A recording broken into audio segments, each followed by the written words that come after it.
खत्ते की सिक्योरिटी सूरत हाल पर वज़ीर-ए-आज़म हाउस में सियासी जमातों और अरकान पार्लियामेंट को बंद कैमरा ब्रीफिंग दी गई।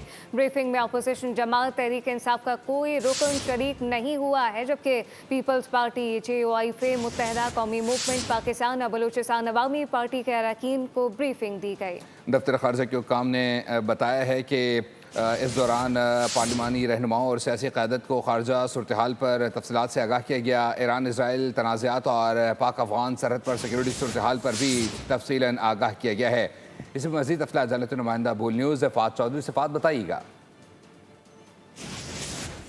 जी बिल्कुल, पाक अफ़गान कशीदगी, सरहदी सूरत हाल और ईरान पर इसराइली हमले के बाद ख़ित्ते की सूरत हाल हो या फिर खलीजी ममालिक की सूरत हाल हो, वज़ीर-ए-आज़म शहबाज शरीफ और वफाकी हुकूमत की जानिब से आज तमाम पार्लिमानी सियासी रहनुमाओं को एतमाद में लिया गया। इन कैमरा ब्रीफिंग दी गई, कौमी सलामती से मुतालिक ब्रीफिंग दी गई। इसके अलावा जो ख़ित्ते की मौजूदा सूरत हाल है, ख़ासकर ईरान पर इसराइली हमला और फिर उसके बाद ईरान की जानिब से खलीजी ममालिक पर जो बमबारी की गई, उस हवाले से तफसीली जायज़ा लिया गया, तफसीली ब्रीफिंग दी गई अरकान पार्लियामेंट को, तमाम सियासी जमातों के पार्लिमानी रहनुमाओं को, सियासी जमातों के लीडर्स को।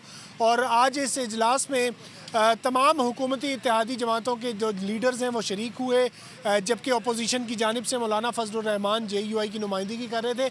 इसके अलावा अपोजिशन जमातों की जानिब से कोई भी शरीक नहीं हुआ और इस इजलास में ओवरऑल ब्रीफिंग दी गई कौमी सलामती से मुतालिक, ख़ासकर पाक अफ़गान सरहदी सूरत हाल, पाक अफ़गान कशीदगी पर जो शुरका हैं उनको ब्रीफ़ किया गया। जो पाकिस्तान की जानिब से अफ़गान तालिबान रजीम की जो बिला इश्तियाल कार्रवाइयाँ थी, उनका जो मौसर और फौरी जवाब दिया गया, कार्रवाई की गई, उनमें अब तक जो कामयाबियाँ हासिल की गई हैं उससे आगाह किया गया शुरका को। जबकि ईरान पर इसराइली हमले के बाद जो पाकिस्तान की जानिब से सिफारती इक़दामात उठाए गए, उनसे आगाह किया गया इस इजलास के शुरका को। और